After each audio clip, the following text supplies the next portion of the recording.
Chasing Giants with Don Higgins and Terry Peer. Brought to you by Osseo Camo, nature's most lethal camouflage. Follow along as Don and Terry discuss the techniques, strategies, and dedication needed to harvest one of God's most amazing creations, world-class whitetails. Well, welcome everyone to the Chasing Giants podcast, episode 228. We are recording on June 29th. July 4th week is upcoming. This is the most anticipated week for you, Don Higgins. Trail camera deployment is on its way, but we got a big week ahead of us. Let's just dive in and talk about what we got going on. Yeah, I actually put up a handful of trail cameras this week because this coming week, I'm going to be in Ohio for a while. I'm not sure how long, but got that 430-acre property we've been working on, and I'm going to meet Austin there. He's going to plant the plots. Got my partner Ron coming in from West Virginia. Wes Delks is going to ride with me and help set some stuff up, but I even got a potential buyer coming in from New York to see the property. But the trail camera thing, I usually wait till July 1st, but I got so much going on that I got just a little bit of a jump on it this week. And I still got, 90% of my cameras are not out. I still got to put most of them out. I'm really anxious to get them out and see some bucks. I mean, we've been seeing a lot of pictures that people have been sending me, and I see some bucks that are way ahead of normal in terms of antler growth, and I see some that are right about what you would expect this time of year, and I have no explanation for that whatsoever. Yeah, you keep saying you're going to slow down, and I still haven't seen it yet, partner. But you got a crazy month of July ahead of you, so I really hope that you find some time here over the next week and over the holiday weekend to get those trail cameras out, because I know what you have anticipated for quite a few deer to possibly chase later this fall. So we got an interesting show this week. We're going to talk a little bit about spring. I got actually 3 great rain showers this past week, but they seem to all dodge you. But you did some creative spraying on your property to try to keep the deer off your soybeans. We want to get an update on that. And then we're going to talk a little bit about the state of Iowa. They had some legislation that kind of got changed at the last minute, and hats off to them for actually listening to the public a little bit. But let's refresh everybody on the problem you were having. First time ever, I think, with your soybeans and having to replant those plots. Give everybody a refresher on that. Yeah, so my Gen 2 soybeans were getting hammered like never before. I actually planted one plot 3 times, and I think it's due to my new program trying to increase that nutrient content. I've been working on the soil with different amendments or additives to the soil, and my fertilizer program, I've taken it up a notch. And then it's also partly the seed. I mean, there's 2 ways to increase nutrient content in the plant. It's the soil and the seed, the specific seed you plant. But anyway, the crazy thing about my soybean plot that was getting hit so hard is less than 20 feet away from it was a 25-acre soybean field. And the deer were browsing in that some, but they were literally just destroying that plot. I went and I spread Milorganite on it. Well, it was right before the last podcast. And for anyone that doesn't know what Milorganite is, it's a fertilizer product. It's made from sewage lagoons, human waste, basically is what it is. It's in a little, almost like pellet form, but it does a pretty good job of keeping the deer away. It's got an odor to it. It's not the best smelling stuff, as you can imagine. You just broadcast it on, or? Yeah, just broadcast it on. And it did the trick. I literally have not seen a single deer in that soybean plot or any of my soybean plots that I put this on since I did it over a week ago. And I was seeing them in there daily. I mean, high noon, you could drive by the plot on the 4-wheeler or whatever in the middle of the day, and there'd be deer in this plot. And I haven't seen a single one since I did that. But the bad thing is I pushed those deer into my NutriCrave corn. And I drive back there one day. It's like, well, they're not my soybeans anymore. I'll take a food plot tour and see how things are looking. I go to my corn plot, and I couldn't believe it, how they just almost demolished that corn plot. They hadn't totally. I mean, there were some areas within the plot that they hadn't touched. So I get online and I find this spray. I don't know, some deer repellent spray. Never used it before. I bought a 2.5 gallon jug of it, and yesterday I sprayed that on my corn, hopefully to keep them away. And it was the same thing. I mean, when I went to spray, I ran a doe and a fawn out of this corn plot, and just about any time I'd go back there now, I was going back there after I seen that. I was going back there multiple times a day trying to run the deer off of that corn before that spray came. And the crazy thing about this corn plot, at one end of this plot actually meets my neighbor's cornfield. So it transitions right from my NutriCrave into the ag cornfield, and that cornfield is not being hit at all. I mean, if you look at my corn plot, there's dried corn leaves on the ground where the deer had pulled the leaves off the stalk or whatever, and ate part of them, and part of them fell to the ground. And you go to the neighbor, and also the tops of those plants, it looks like somebody came in with a mower and, mowed the top foot off all these plants. And my neighbor's ag field absolutely has no damage whatsoever. So, yeah, I think it's really interesting. And I know it's the nutrient content and the variety of the corn and soybeans, but to see an ag field that's so close to the plot and the difference in the browse pressure it's just kind of amazing. Well, I always struggle with something on side-by-side comparisons of corn, and I'm not a Dwayne Hopkins. Right now, you can clearly do a side-by-side comparison when they're eating green leaf matter, right? Because there's nothing that's been cross-pollinated. These guys that run multiple rows down strips and do tissue analysis of ears of corn, I don't think can actually do a side-by-side test of corn, because that corn cross-pollinates and you don't know what variety you really have at that point. I mean, I see YouTube videos of guys that have 4 varieties in the same field, and they're trying to see which one the deer like better of the ear or kernels of corn. But what you're seeing right now is a true testament of the nutrients in the ground and the nutrients in green leaf matter, just like we would in a soybean side-by-side test. Corn, once you get it to an ear past when it tassels, I don't think that you can really do a side-by-side personally.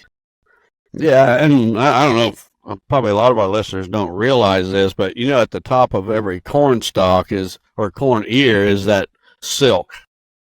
Well, each one of those silk, when it comes out of the plant, each one of those silks becomes a grain of corn.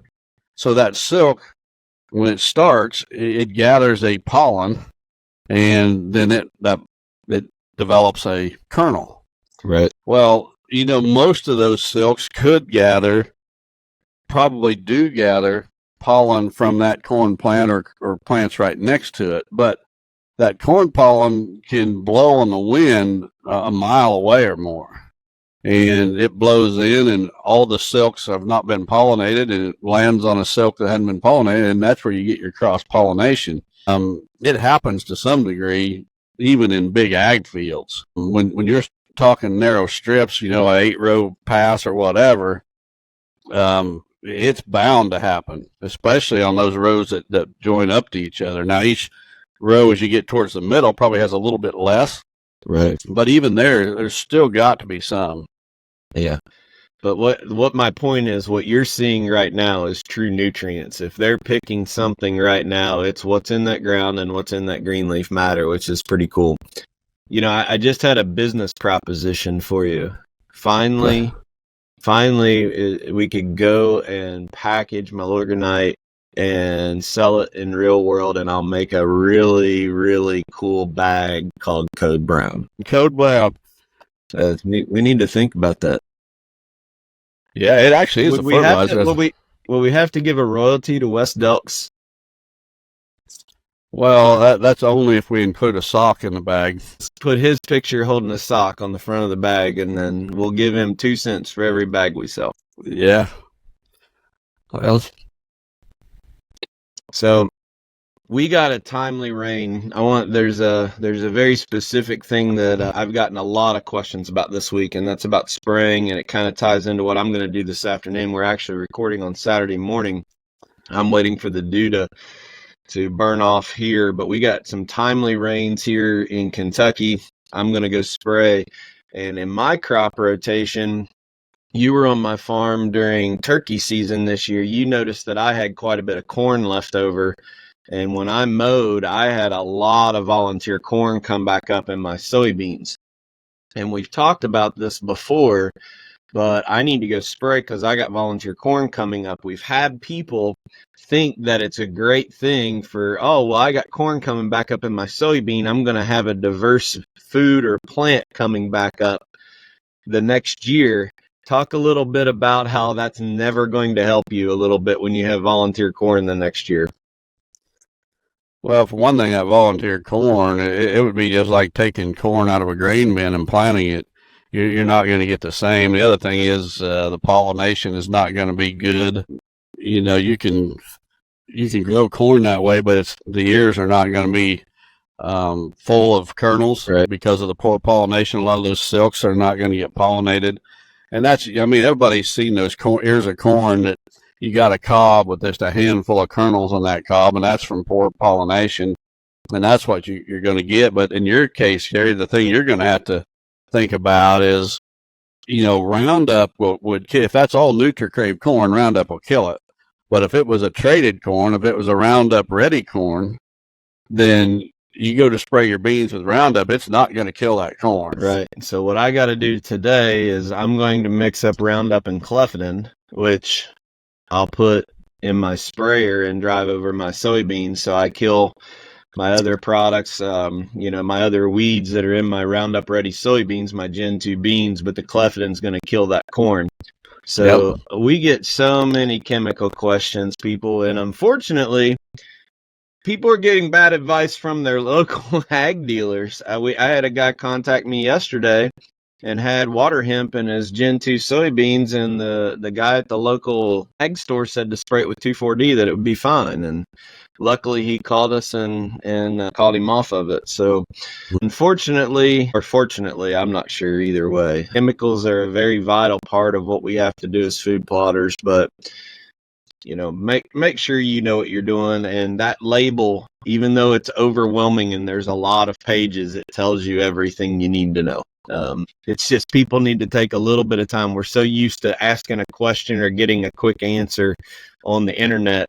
That label is your friend. It will tell you everything you need to know with application rate and how to mix it. Yeah, the number of questions that I've been getting the past couple of weeks is unbelievable, as you have too, Terry. But the two big topics right now is herbicide questions. Hands down, that's number one. I probably average at least 5 to 6, 7 a day on herbicide questions. And number two is switchgrass. Guys, you absolutely have got to be patient with your switchgrass. My standard answer anymore, and people listening that sent me the questions this week are going to verify this. My standard answers anymore is don't even go look at that field for another 30 days. Just stay away from it. The guys go back, I planted my switchgrass 3 weeks ago. It's been 3 weeks has been the consistent question that I get. I planted 3 weeks ago, I can't see nothing. I planted 3 weeks ago, I can't see nothing. Well, I'm not a bit surprised you're not seeing nothing. Go home, stay home. Don't even go look at that field till August 1st. That's been my standard answer this week. Stay away from that field. Don't even look at it a single time until August 1st. Then tell me what you're seeing. Yep. And if weeds are an issue, we can still address those weeds. Because it's like this. You either used a pre-emergent herbicide. If you did, you're going to be fine. The next 30 days is not going to kill your switchgrass crop. And if you did not use a pre-emergent, that switchgrass needs to be at the 4-leaf stage before you start spraying anything on it. So, in other words, when it comes out of the ground, you got 2 leaves going each direction. It needs to put on the next set of leaves to be strong enough to handle a lot of these chemicals. Going home and waiting 30 days is not going to hurt you. Just forget you even have switchgrass growing. And it's going to save me answering about 100 questions a week. So I'm going to I'm going to do us both a favor, okay? I'm going to take this next 30 seconds of this podcast and I'm going to take a snippet and I'm going to send this to you as a video. So we're going to walk through the chemical per product real quick. Clover, we can spray clefidin. Soybeans, we can spray Gen 2, real world Gen 2 soybeans, we can spray Roundup and clefidin. NutriCrave corn, we can spray 2,4-D post germination. Nothing else, right? There's some. Right. That's the only thing we have. Scanthus, you can spray quinclorac. What and other 2,4-D. And 2,4-D. What else do we need to? What can you spray post germ on switchgrass? Quinclorac and 2,4-D. Okay, so there you go. I'll give you that video, and you can just attach that to every person asking the question. Do we need to add anything else to that? Well, that covers most of them. And the other thing is we get these questions. You know, somebody's been advised to use some herbicide that we've never heard of. You know, some name that we've never heard of. And folks, if we had heard of it and it worked, we would be promoting it. There are things, you know, there's chemicals that are going to work on your corn, your conventional corn, and your Gen 2 soybeans, which are Roundup Ready. There's products that are going to work with all these different trade names. We don't know the trade name of every chemical out there. Either follow our advice, or if you go follow your chemical guy's advice, don't call us when it fails. Call him. Have him pay for your replant or whatever. Yeah. We're going to give you the best advice we have. But when it comes to chemicals, the list is so long with trade names that we have no idea what's in those. And we have no way to test all these different chemicals every year. We're testing seed, not chemicals. So, all right, let's take a quick break and listen to a spot from Osseo and come right back. We want to talk about the state of Iowa for a little bit. Osseo Gear has perfected one of the most innovative camo patterns on the market. The unique camo pattern designed to mimic the feather patterns of one of North America's greatest predators, the great horned owl.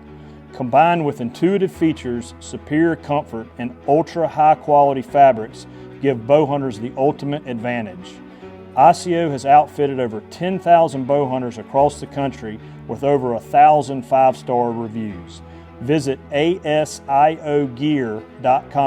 to check it out for yourself. Use code CHASINGGIANTS for 15% off.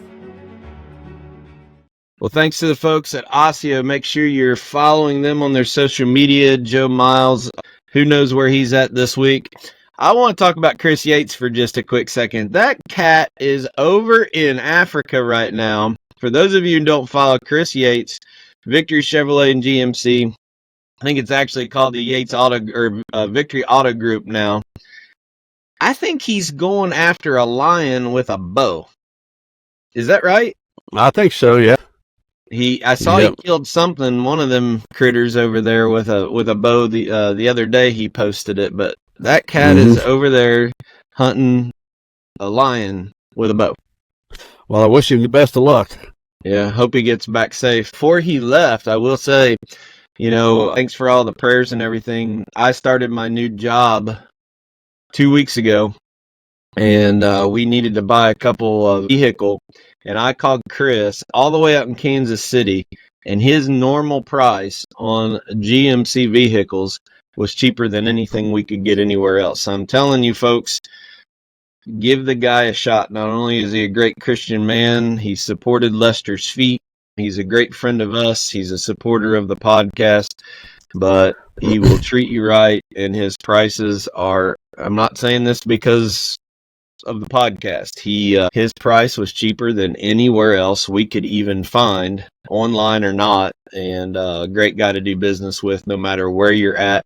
His price delivered to where we were at was cheaper than anywhere else. So give him a call, Victory Chevrolet and Buick.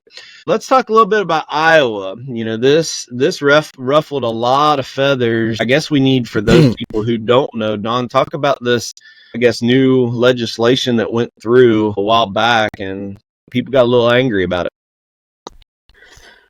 Well, the state of Iowa made some changes to their deer hunting regulations. One was the party hunting rule that has been in effect for many years no longer applies to non-residents. Well, I know there was a lot of non-residents that would go to Iowa, and if they had a friend that was a resident, they would go hunting together. Of course, they had, the only tag they had was the one that the resident had, but the non-resident could shoot the deer, and then the resident put his tag on it, the way I understand it. I hope I'm not misleading anybody. Well, now a non-resident cannot go and party hunt in Iowa, and that regulation still stands, to my knowledge.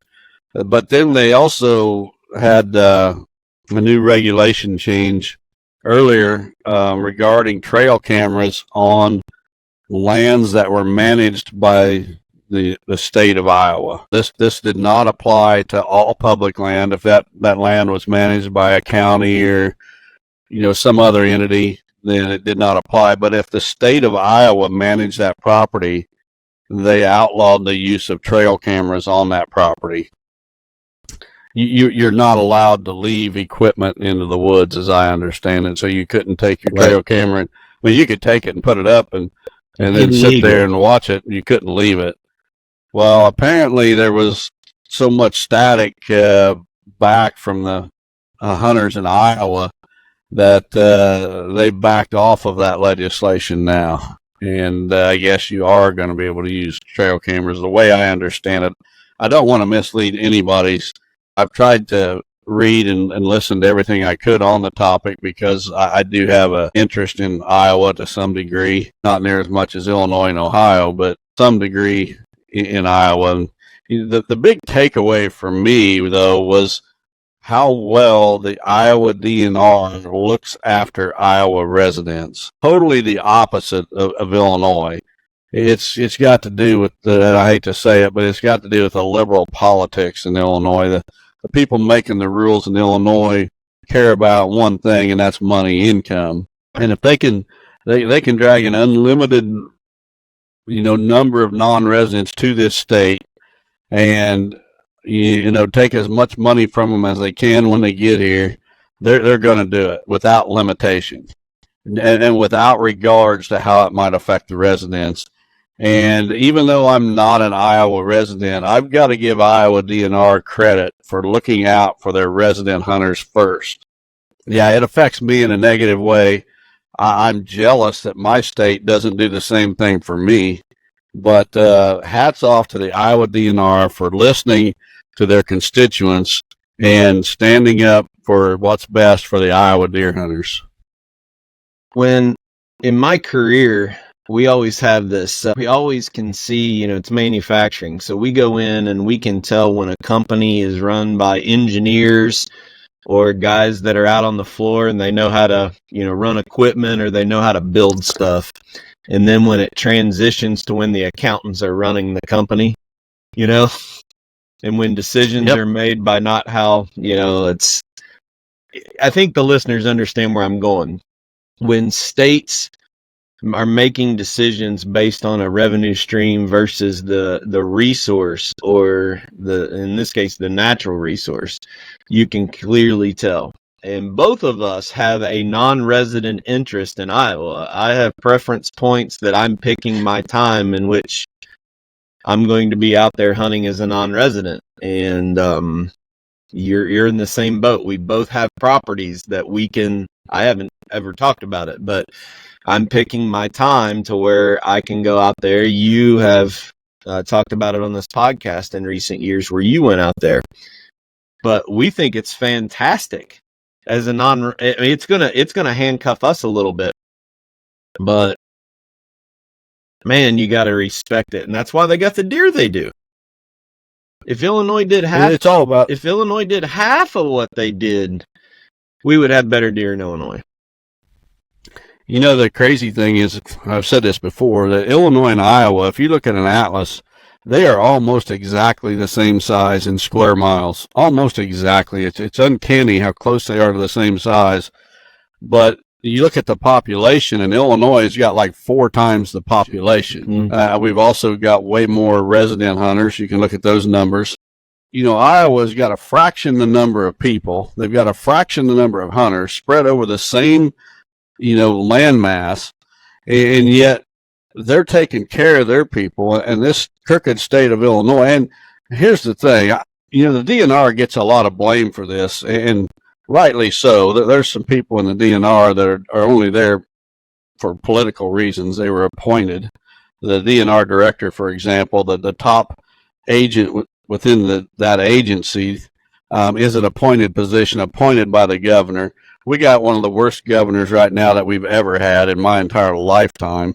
Just an absolute liberal socialist, just worthless, doesn't care one thing about natural resources. The lady that he appointed to head the DNR is not an outdoors person whatsoever. No interest in hunting, fishing, anything outdoor related. And this is who's running the show. To these people, it's all about money. What can I do to bring in more money? And then they use that money to support stupid liberal programs that have nothing to do with the outdoors. Right. It's just let's use our natural resources to drag in as much money as possible so that we can support stupid programs that have nothing to do with the outdoors. Yep.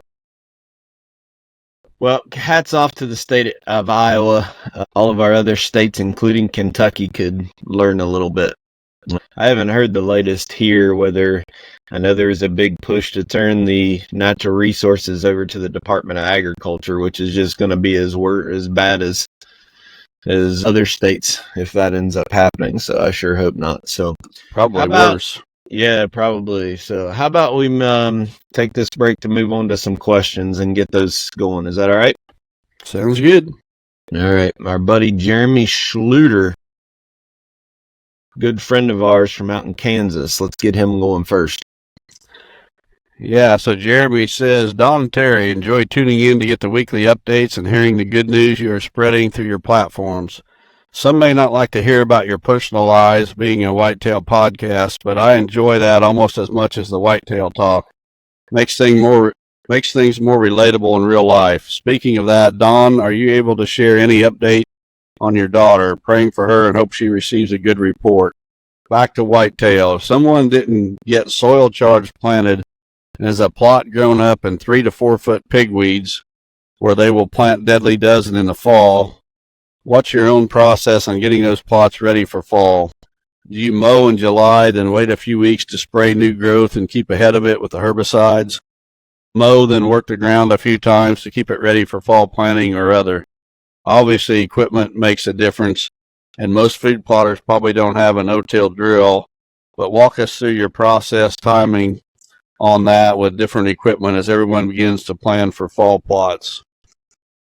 Well, Jeremy, in regards to Andrea, my daughter, she completed her radiation a couple weeks back. She's kind of in a holding pattern at the moment. They don't want to scan too quickly after the radiation and the chemo, because if there's remaining cancer and it's only a few cells, those scans are not going to detect it. If there's any cancer left, they need for it to grow just a little bit so that they can detect it. And that's probably not possible at the moment. Probably late fall or so, maybe winter, she will have a scan to see if she's cancer free. So we're praying that is the case. She's doing good. If you look at it, the only way that you might know that she was sick is, her hair is short. It's growing back, but, it's shorter than what she would normally wear it. And other than that, I mean, she looks great, and she's really tired. Radiation just wore her out big time, and she did that for 30 days, 5 days a week, for 30 total treatments, which is a lot. And it beat her down pretty good. She takes a lot of naps, but I talked to her, I think it was yesterday, and she's getting better. There's days where she goes just like nothing ever happened, but then it usually catches up to her the next day, and she's just totally exhausted. But she seems to be on the mend, and we're just praying that when she has that scan that it's all good. Moving on to your question about preparing for a fall plot where weeds have taken over. I've got that situation on my farm right now. I bought the new 40 that butts up to me, that this is really the first year I've got to do much with.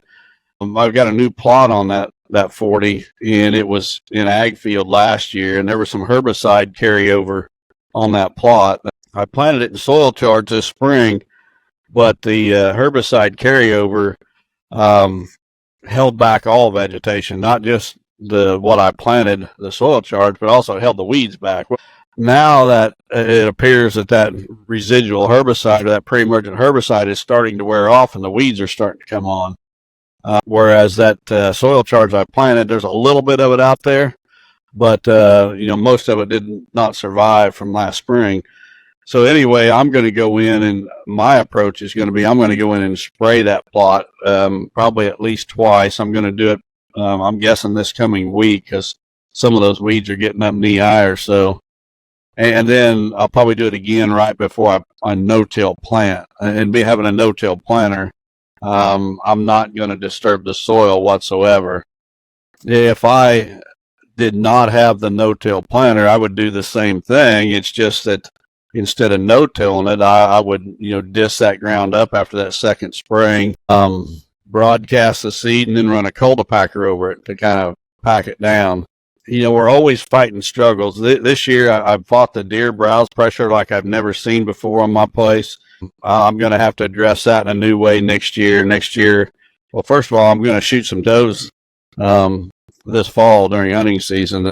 I want to get rid of 5 or 10 does at least, and that's way more than I've ever shot at. Usually on this place, if I shoot 2 a year, that's a lot, and we're going to crank that up. But next year, when I plant my plots, as soon as those plants start coming out of the ground, I'm going to go in with the Milorganite to keep the deer off of the plots. When the plants get a little bit bigger, I'm going to spray them with a deer repellent, provided this one that I'm testing works, if I can find one that works. But I'm going to have to stay on that, because I'm going to continue my nutrient program, trying to build up the nutrients. But long-winded way of saying, we're always facing different challenges, and just when you think you've got things figured out and you've got a program in place that works, along comes Mother Nature throwing something different at you. And I've never had a plot before where the residual herbicide or the pre-emergent herbicide from the year before affected this year's crop like it did in this one plot. There's 2 pieces of advice I can give you, Jeremy. Is number 1, keep your plot mowed, and don't let those pig or hogweeds go to seed. So through the summer, whether you spray it or not, just bush hog it, because you let those big old red stocky things go to seed, you'll be fighting it even worse later on. And then later, when you get ready to spray, mow it like you said. Let it start to come back. Do not, if you're not no-tilling it, do not disturb the soil for about 10 days after you spray it. The biggest mistake people make is they spray it and then it starts to turn and they think that the plant, and they go in there with a disc or a rotavator and they chop everything up, and the roots aren't dead yet. And all they're doing is transplanting the roots, and the weeds are actually worse afterwards. So after you spray, before you work your ground, wait 10, 12 days to make sure, your contact herbicide is shutting down photosynthesis. And you got to let that herbicide kill that plant all the way to the bottom of the root structure. So make sure that you give it enough time to kill that plant all the way down through before you start chopping it up, or else you're just transplanting a whole lot of weeds everywhere in your plot. That's the 2 biggest things I can tell you. We got places like that bad here in Kentucky. Yeah, I'm going to spray this week before those weeds go to seed. I could wait and I could chop them, later in the summer or whatever, but I want to make sure I get those weeds before they go to seed.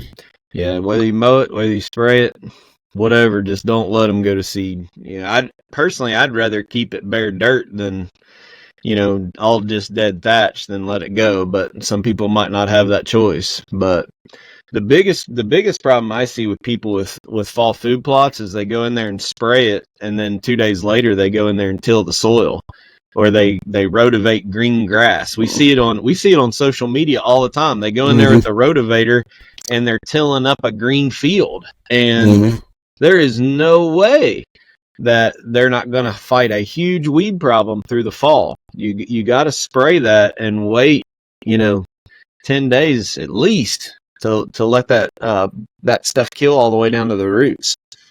Well, the other mistake I see on the internet all the time is they go in and they mow a plot and then they spray it. Yeah. Well, you need to get that chemical on the plant. You don't mow that plant off. You spray it first. Or you got to let the new plant come back to where you can't just spray dead thatch on top. Yep. So anyway, good question, Jeremy. Thanks for checking on Don's daughter. Means a lot. All right, we'll go to the next question. Oops, I clicked the wrong button. Hang on. There we go. Next one comes from Dennis Isaacs from Columbus, Indiana.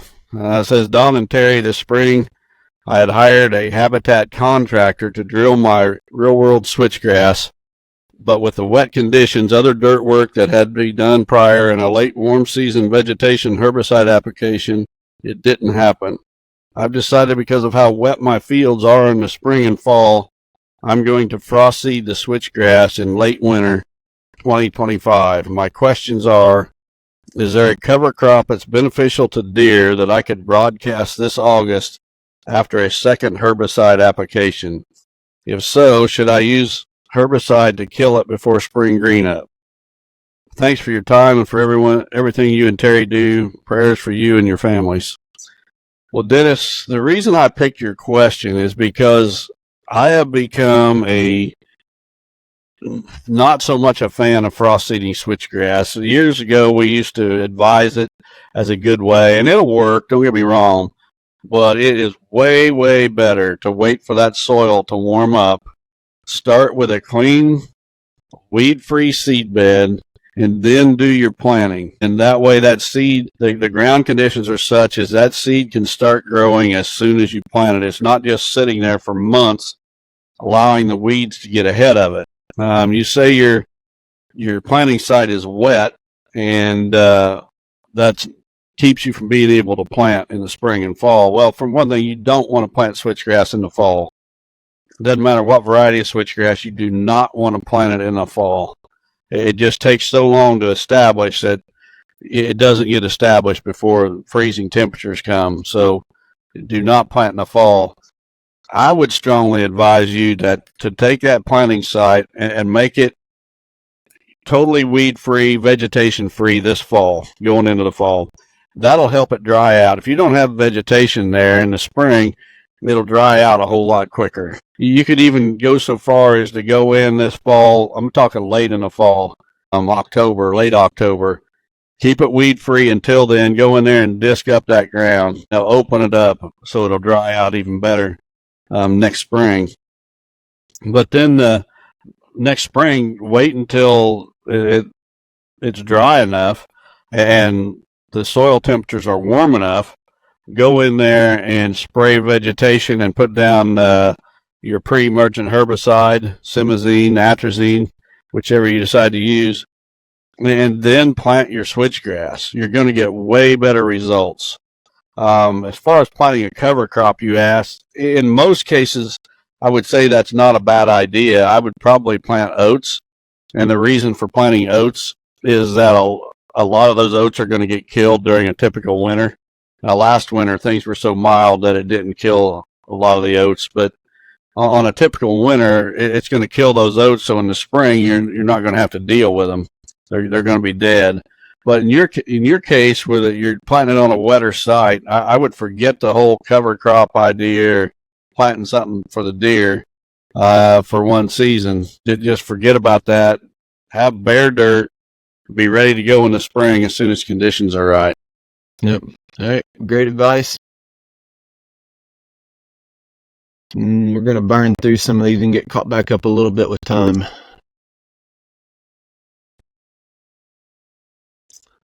The next one comes from Justin Shear from Janesville, Wisconsin. Says, I've listened to the podcast for several years, and guys bring real-world management ideas and strategies to the table, which is seldom found in the industry. I hunt with my dad and two brothers on 220 acres in Wisconsin, and does rarely get harvested. I know you guys have discussed shooting a doe with twin buck fawns, but does age class of the females that get harvested really matter? Hunting industry ideas suggest shooting those that do not bed on the property because they will lead bucks off the property during the rut.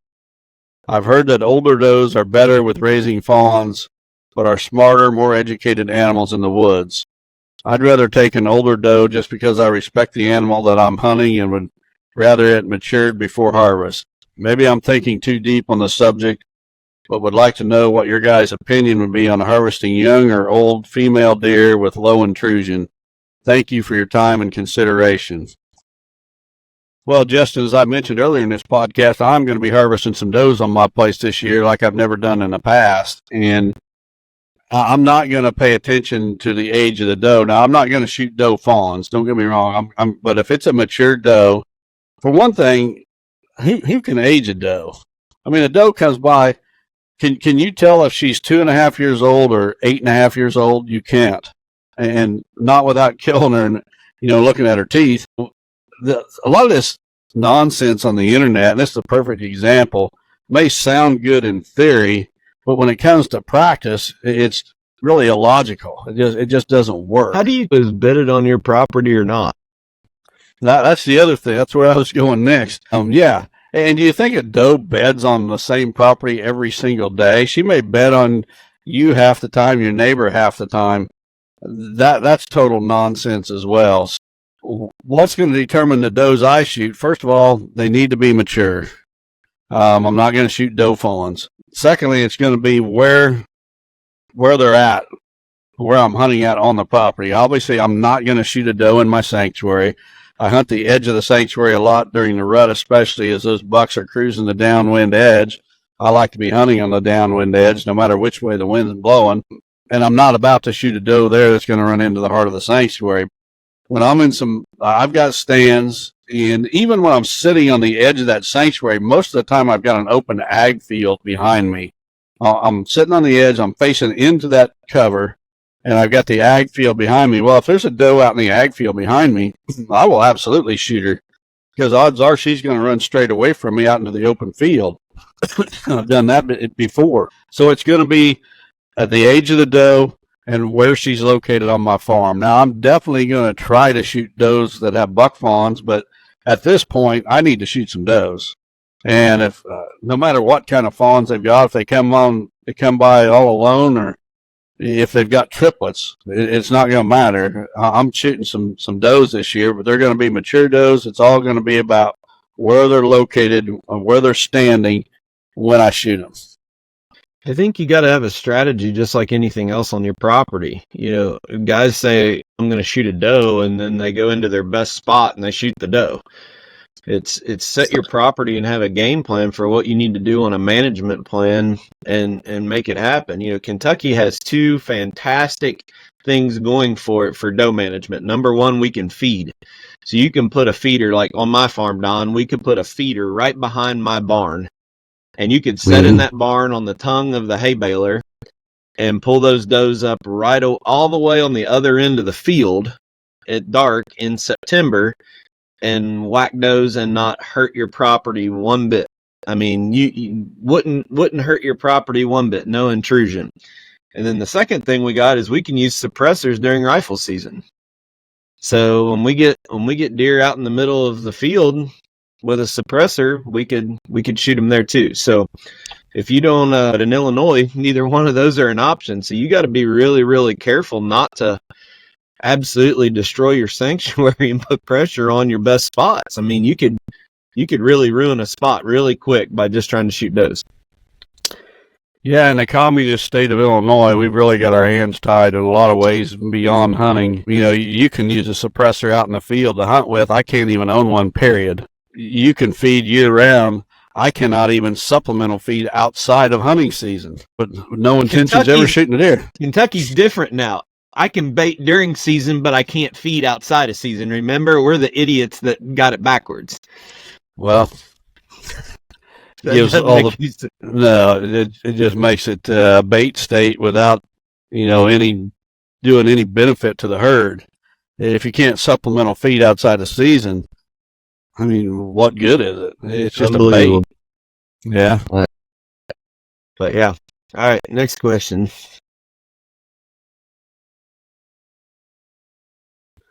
This one comes from Enos Miller from Sullivan, Ohio. Says, hello, Don and Terry. Thanks for all the valuable information I have learned from you and the many hours of quality entertainment I've received while I drive to and from work.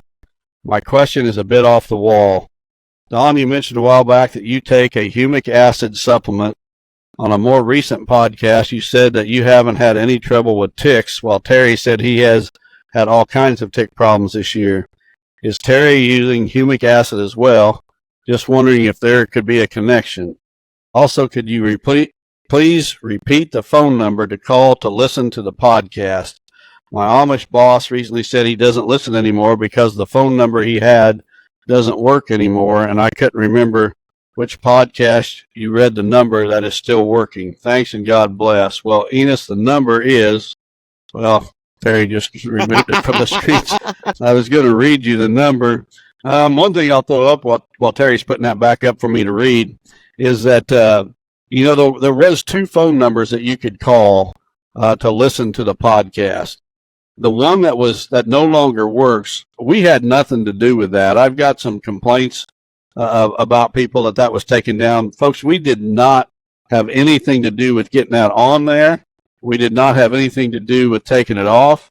And we don't even know who the outfit was that put it up that we could contact them. So it's totally out of our hands. If anybody knows, you might let us know so we can see if we can get it back up there. But we don't even know who it was. But it is still on MTech, and the MTech number is 814-322-9362. And you'll have to punch extension 20 when you get that. Again, 814-322-9362, extension 20. And I guess there's some rule where you can only listen to 20 minutes at a time or something. Anyway, we have no control over that either. So we apologize for you guys that are no longer able to listen to it the way you had been. But rest assured, Terry and I absolutely did not do anything to make the podcast unavailable to anyone. Actually, we're trying to do the opposite. We're trying to make it available to everyone. In regards to your question about the humic that I take, I continue to take it this day. It's just a small capsule. It's good for your gut. I'm on a little bit of a health kick. I haven't even told Terry this, but last Thursday, actually, was that the day I was down in Kentucky to see you, Thursday? Thursday was 5 weeks that I have not had any soda pop or candy for 5 weeks, and that's a big step for me. So trying to live a little bit healthier so maybe I can get a few more deer seasons in me. We hadn't told each other that at all. No, I haven't had a single Dr. Pepper or any kind of soda it was 5 weeks last Thursday. So I'm working on my 6th week now. We went to eat for lunch and Robin goes, "You've lost weight." And she thought it was due to stress. And I'm like, no, I'm just trying to eat a little bit better. But no, I don't. I think we both started taking humic acid about the same time. I don't think it has anything to do with ticks. I think it has to do with how much tall grass and timber I was walking through this spring versus how much Don was. The consulting farms that I was on and the amount of timber I was walking through with Austin. Austin and I traveled a lot together, and the amount of projects that I was kind of consulting on doing a plan, and then Austin was coming in right behind me doing the TSI embedding program was a lot. So I don't know if I was in more deep cover this spring when there wasn't a hard freeze directly behind it was more than Don or not, or I just taste better than Don. I'm not sure, but I had more ticks on me. Well, to this day, I've been out in the woods and fields all spring, and to this day, I probably only found 2 ticks on me all year. And it's actually less than it has been in the past. Typically, when I'd go out and I'd come in, I'd almost always have ticks on me, but for whatever reason, this year I don't. I guess as I'm getting older, I probably stink a little bit worse than I did when I was younger. No ticks on me this year except for a couple. I cannot explain it. I wish I had the answer. If I did, I'd bottle it up and sell it. Yeah, the difficult thing is with tick bites is you gotta really be careful. And I'm not a big medicine person. I'm not one to go to the doctor, But this Lyme disease thing, if anything that scares me right now, it's Lyme disease. And I know a lot of people they've really struggled with it. And there's an antibiotic out there right now, dicycline, I think is what it's called. And if you get bit, if you can get on it in about 48 hours after getting bit, it squashes that. So I encourage you to talk to your doctor if you get bit by a tick. But what ticks me off, we'll get on a little bit of rant about this healthcare system, is here's the thing. It's an antibiotic. There's no druggie. Get it. You call my doctor and say, hey, I got bit by a tick. Can you call me in a script for an antibiotic? No, you got to come in and see us. You go in, pay your $45, $35 copay that they charge the insurance company $300 for. They don't even look at the tick bite. They don't even look to see if there's a reaction. You go in there and sit on the end of the table, and then they write you the script and tell you to leave. It's an absolute disgrace what this healthcare system is there. I got it off my chest. We're our own worst enemy when it comes to this stuff, that we have to go in and go to the doctor, and they don't even look. I get it if they have to look at the tick bite to make sure the head's not under your skin or that you don't have a reaction to it, but they don't even look at the tick bite anymore. Well, the doctors are just playing the game that the insurance company forces them to play. Yep. And it's absolutely crazy. You know, my daughter, she's just had cancer, and she needs a scan here in the upcoming months. And the insurance, a PET scan will detect cancer. And insurance will not pay for a PET scan for her. But they will pay for, I don't know if it's an MRI or what it is, but they will not pay for a PET scan for someone who has cancer, had stage 3 cancer, and she can't get the insurance pay. It's unbelievable. Yeah. All right. We'll get off that rant. Okay. We are communists and socialists. Now we're attacking the healthcare system. So we've already hit all the buzzwords on YouTube banning this week. So we didn't touch this week's presidential debate. What's your golf handicap? Well, I don't golf, but I'll tell you what, if I couldn't beat Joe Biden in a game of golf, I would not tell a soul. Don't golf at all. I haven't touched a golf club in decades, but if I couldn't beat that guy at golf, I sure wouldn't want anybody to know it. Next question comes from Chad Timmer from Hudsonville, Michigan. It says, I recently saw another podcast where the property owner was planting browse food sources for the deer. Have you ever gone that far to plant browse in your bedding? I feel like as long as I provide ample bedding and cover in a large sanctuary, that I want them getting up and moving from the sanctuary to my food plot, which provides the opportunities to ambush them. But I do understand that browse is a significant food source for them as well. Curious on your thoughts. Again, thank you for passing your knowledge on so we can learn and be more efficient. Well, in the past, I have planted shrub species for deer. I'll tell you what, I never met with more failures in my habitat work than when planting shrubs. The deer just browse those things off as fast as you can plant them. With trees, at some point that tree gets up high enough, you can protect it with a tube or a cage or whatever, and at some point it gets up high enough it's out of the reach of deer. A shrub is never out of the reach of deer. They just keep them mowed off, and basically to the point that it kills the plant. I planted literally thousands and thousands of shrubs on my place, and today the ones that survive, probably, I don't know, 50 to 100 that survived, and those look terrible because they still get browsed really, really hard. The thing of it is, if you provide sunlight to the ground, browse species are going to grow naturally. Things like, weeds are a browse species. The deer are going to browse on weeds. We talk about pigweed and water hemp, terrible in our food plots, but the deer just eat it like crazy. You can't go through one of my plots and find pigweed or water hemp that's not been browsed on. Now, sure, it's going to outgrow the browse pressure and still be a problem for a food plot, but the deer love it. Woody vegetation, tree seedlings that are starting, great browse for the deer. I would personally, other than putting sunlight to the ground, I would not do anything as far as planting plants just for browse. Because I think some people try to overcomplicate it, but I think this guy's common sense approach is probably what we need to have more. Well, I'd like to take my common sense approach to Washington, D.C., and I'd like to be king for about 6 months. I'd turn things around in a hurry.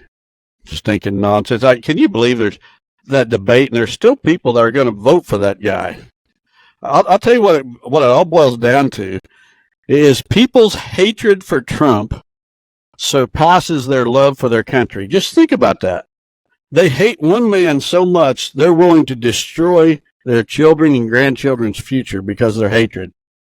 It makes no sense to me. They can't even look at policy. They hate the guy so much. Okay, next question.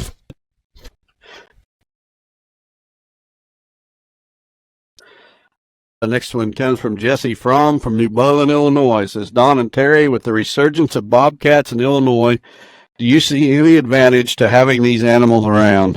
While fun to see and get on camera, we have noticed a decrease in our turkey population. I once heard that a female coyote would kill 17 fawns a year to feed her pups. Any idea if this is true, and would an increase in bobcats maybe curb the number of coyotes? I would assume that the bobcats would hurt the fawn population as did the coyotes. The main difference is IDNR lets you shoot coyotes whenever you want and almost any way you want, although night hunting and trapping is more regulated, but only 1,000 bobcat permits issued for all of Illinois. What is your take on having the growing bobcat population in your area and all over Illinois? Well, Jesse, I totally understand what you're saying because when I first got a bobcat picture on my farm, probably, 8-10 years ago, whatever, it was just one passing through in the spring, probably early spring. It was probably breeding season. It was probably a young male. But anyway, I absolutely could not. I was shocked. I could not believe that I actually had a bobcat on camera. And last year, Steve Shields and I were sitting in a blind, and we actually saw 3 bobcats together. I see them every season from a stand now. Get their picture on trail cameras on a fairly regular basis.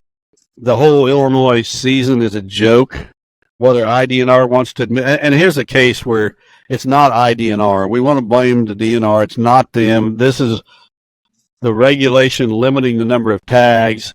It was done by the legislature, not the DNR. The DNR's hands are tied on this matter. It's the liberal freaks out of Chicago that don't have a clue about a bobcat versus a house cat that tied the DNR's hands. But I'll promise you this, Illinois had a bobcat season well before DNR ever set one. And I promise you that there are more bobcats shot illegally in Illinois than legally. So they might as well expand the season, sell more permits, make more money. But, these bleeding heart liberal freaks in Chicago want to tie the hand of our DNR in that matter. Now, in regards to the effect that they have on the deer herd, it's kind of a double-edged sword in my way of looking at it, because I also get a lot of browse pressure in my soybean plots from rabbits. And that might sound crazy, but most of my food plots butt right up to switchgrass fields. And those switchgrass fields are just havens for rabbits to have their nests, and they're just loaded with rabbits. Well, the bobcats can help control that rabbit population, which is a good thing in my opinion. But they do get some fawns too, which is a bad thing. But on the other hand, I'm sitting here with too many deer browsing my plots anyway. If I could just train those bobcats to leave the buck fawns alone and only get the doe fawns, I think we'd have it made. I would say it's probably a wash as far as whether it's a positive or a negative. I think there's definitely some negatives, but I think there's also some positives. You asked about a coyote killing 17 fawns to feed her pups. I'm sure that varies. I'm sure there's coyotes that do kill that many, probably even more. But there's probably in other situations where other food sources are available that the coyotes are hardly killing any fawns. So yeah, it's going to vary, from property to property, from individual animal to individual animal. Yeah. I'm very getting a bobcat very frequently on a trail camera on my place in Kentucky. Probably about every 2-3 days. So the trail camera must be very, very close to wherever it's staying. So pretty cool. I'm not going to do anything about it, but I would like to trap one, just to say I trapped one. And I've talked about that on the podcast. I want to learn more about trapping. That's on my bucket list, but not for the sake of just killing it. But I want to learn more about that. I did not grow up doing it, and so that's on my bucket list one day. Male on my place, big male bobcat. I've been getting on camera for a couple of years, and I've been hoping that he survives because I'm going to continue to try to get a bobcat tag. I've been denied the last few years, but if I get a bobcat tag, I'm going to focus on that one cat, and I'm going to use box traps. I'm not going to use leg hold traps, and I'm going to put a cell camera on the trap, so I don't have to go in and check it every day. That cell camera is going to tell me if there's anything in that trap. But I'm going to target that one individual. He's got real bright spots, kind of more of a reddish color instead of a grayish color. And definitely I could tell him apart from all the other bobcats on the property. And I'm going to target that one cat if I can ever get a tag. Very cool. All right, before we wrap the show up today, we're on the verge of Real World releasing our batteries. And this has got a bunch of news going. We're getting constant messages, and hopefully here in just a couple days we'll be able to send out news of them being live on the website. Give us a quick update about that. And we filmed actually a video for it that's going to drop here as soon as we have them posted. So I'm excited about this. This should be a big blessing and saves people a lot of money. Yeah, like a lot of real world products, they start with a problem that we have on our farms, and we're addressing it. We're trying to get better at something on our farms. We find something that works, and we start marketing. And, the whole battery thing kind of blew up after COVID, and the whole, electric vehicle craze that's happening. The cost of lithium batteries went through the roof.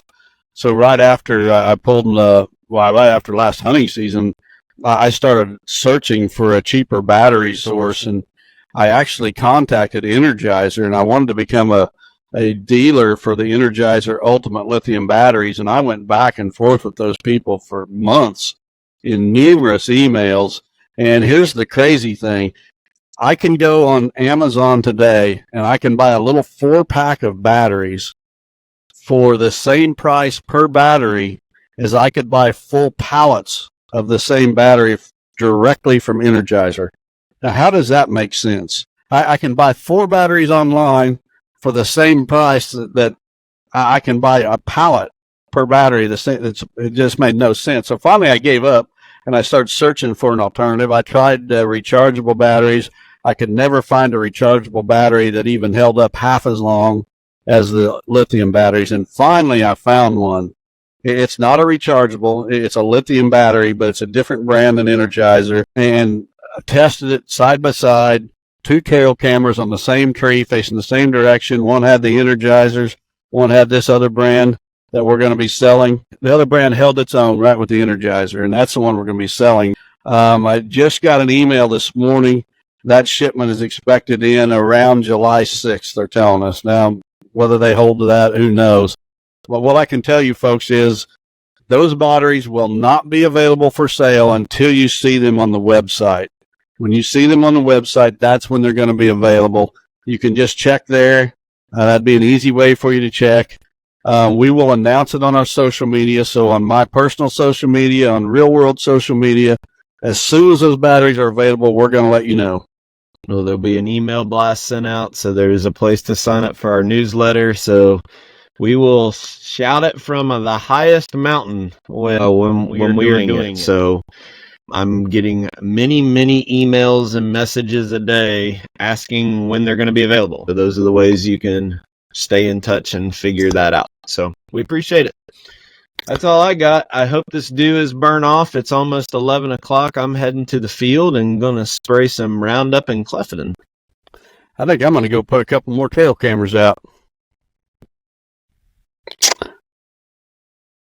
That's all I got. That's all I got. God All right. bless everyone. We'll see you back here next week. Take care. Chasing Giants has been brought to you by Osseo Camo, Via Farm Real Estate Company, 360 Hunting Blinds, Victory Chevrolet, Real World Wildlife Products, Matthews Archery, Novix Tree Stands, Gingerich Tree Farm, WildlifeFarming.com, Quiet Cat, and Vortex Optics. Thanks for listening, and tune in next week for another episode of Chasing Giants.